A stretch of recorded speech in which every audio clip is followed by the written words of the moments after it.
SRA 성경 낭독 및 강해 마태복음 14장 3부 무리를 걸어오시어 구원하시는 예수님이라는 제목입니다. 마태복음 14장 22절부터 36절까지 낭독합니다. 예수께서 즉시 제자들을 재촉하사 자기가 무리를 보내는 동안에 배를 타고 앞서 건너편으로 가게 하시고 무리를 보내신 후에 기도하러 따로 산에 올라가시다 저물매 거기 혼자 계시더니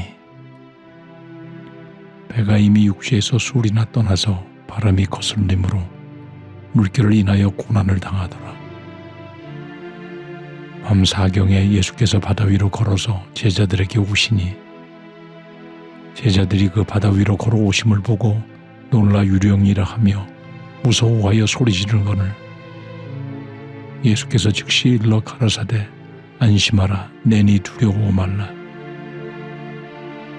베드로가 대답하여 가로되 주여 만일 주시어든 나를 명하사 무리로 오라 하소서 한데 오라 하시니 베드로가 배에서 내려 무리로 걸어서 예수께로 가되 바람을 보고 무서워 빠져가는지라 소리질러 가로되 주여 나를 구원하소서 하니 예수께서 즉시 손을 내밀어 저를 붙잡으시며 가라사대 믿음이 적은 자여 왜 의심하였느냐 하시고 배에 함께 오름에 바람이 그치는지라. 배에 있는 사람들이 예수께 절하며 가로되 진실로 하나님의 아들이로소이다 하더라. 저희가 건너가 게네사렛 땅에 이르니 그곳 사람들이 예수신 줄을 알고 그 근방에 두루 통지하여 모든 병든 자를 예수께 데리고 와서 다만 예수의 옷가에라도 손을 대게 하시기를 간구하니 손을 대는 자는 다 나음을 얻으니라. 아멘. 핵심을 정리합니다. 22절에서 예수님은 오병이어의 기적으로 무리들을 배부르게 먹이신 후 지체하지 않으시고 제자들을 바다 건너편으로 보내십니다. 제자들을 급히 떠나도록 하신 것은 요한복음 6장 14, 15절에 의하면 오병이어의 놀라운 이적을 체험한 무리들이 예수님이 예언된 오실 선지자 즉 메시아라 인정하고 억지로 붙들어 임금을 삼으려는 의도를 아시고 이를 피하기 위한 것이었습니다. 메시아 사역의 이해가 부족했던 제자들이 군중들과 함께 내동하여 예수님을 이 세상의 정치적 지도자로 삼으려고 할 수 있었으므로 서둘러 제자들을 무리들과 격리시켜 보낸 것입니다.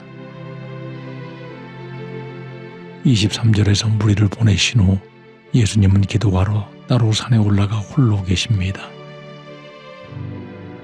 여기서 따로라는 표현은 사람들과 분리되어 조용히 지내는 것을 나타내는 단어입니다.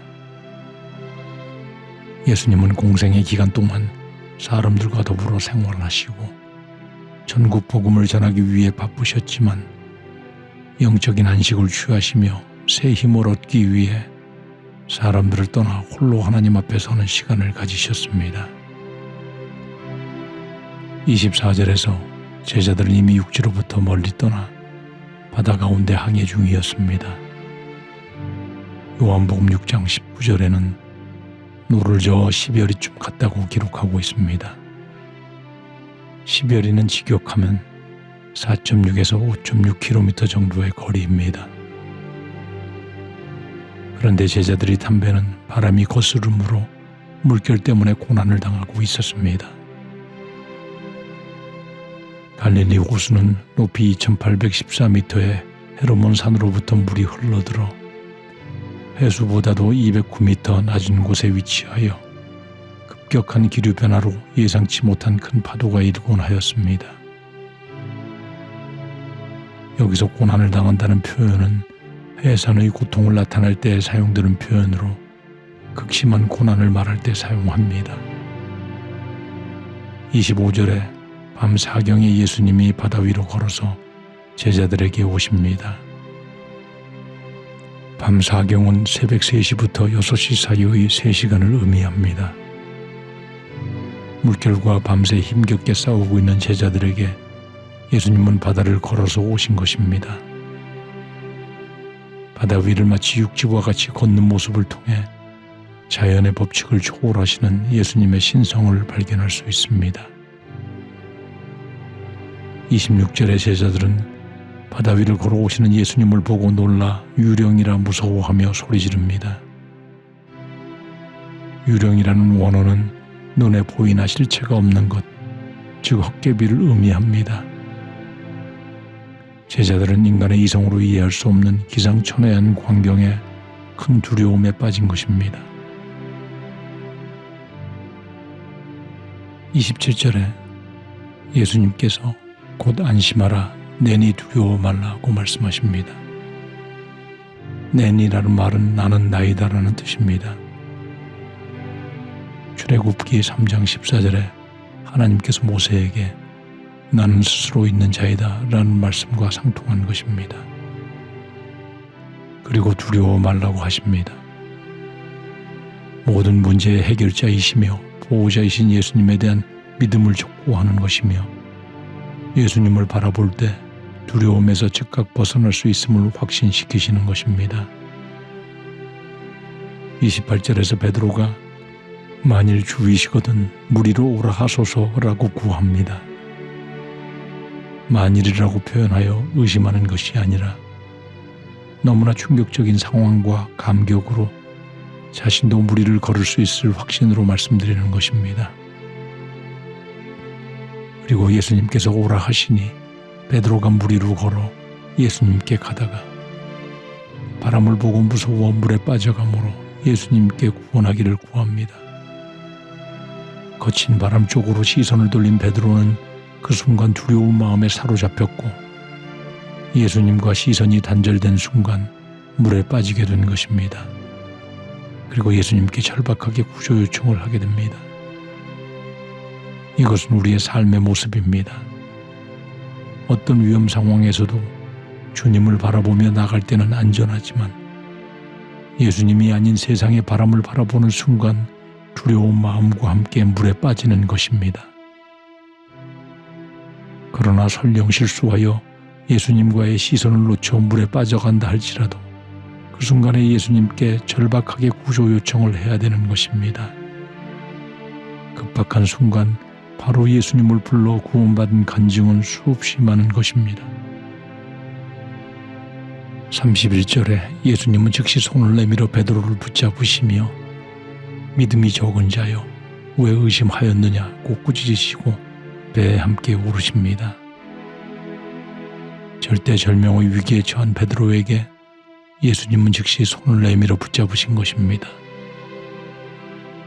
믿음이 적은 자라는 표현은 큰 믿음을 가져야 할 자들이 기대에 미치지 못하는 믿음을 가진 것에 대한 책망의 의미입니다. 성도들은 믿음이 없는 것이 아니라 적은 믿음으로 이 세상과의 싸움에서 실패할 때 그리스도로부터 이같이 책망을 받을 수 있는 것입니다. 의심이라는 원어는 두 번이라는 뜻인 디스에서 유래하는 것으로 한결같이 못한 마음, 즉 두 마음을 뜻합니다. 예수님을 향한 시선을 유지하지 못하고 바람의 시선을 돌린 것이 바로 두 마음의 표출인 의심이라 표현하는 것입니다. 32절에 예수님이 배에 오르니 바람이 곧 그칩니다. 직역하면 마치 칼로 잘라내듯이 완전히 멈춤을 의미합니다. 예수님은 천지 만물을 주관하시는 하나님의 아들이심을 만물이 입증하는 것입니다. 그리고 배에 있는 사람들이 예수님께 절하며 진실로 하나님의 아들이로소이다 라고 고백합니다. 이후 예수님은 갈릴리 서쪽의 게네사렛에 도착하시어 모든 병자들을 고치실 때 예수님의 옷에 손을 대는 자는 병의 근원까지 완전히 치료되는 은혜를 얻습니다. 예수님은 우리가 삶의 풍랑과 고난 중에 있을 때 우리를 찾아오시는 분이시며 그분의 사랑으로 손을 내밀어 붙잡아 주시고 우리의 적은 믿음을 꾸짖으시지만 그분께 시선을 고정하여 이 세상을 이기도록 격려하시며 그분께 도달하여 옷자락이라도 만지는 사람에게까지 은혜와 자비를 베푸시는 진정한 사랑의 하나님의 아들이신 것입니다.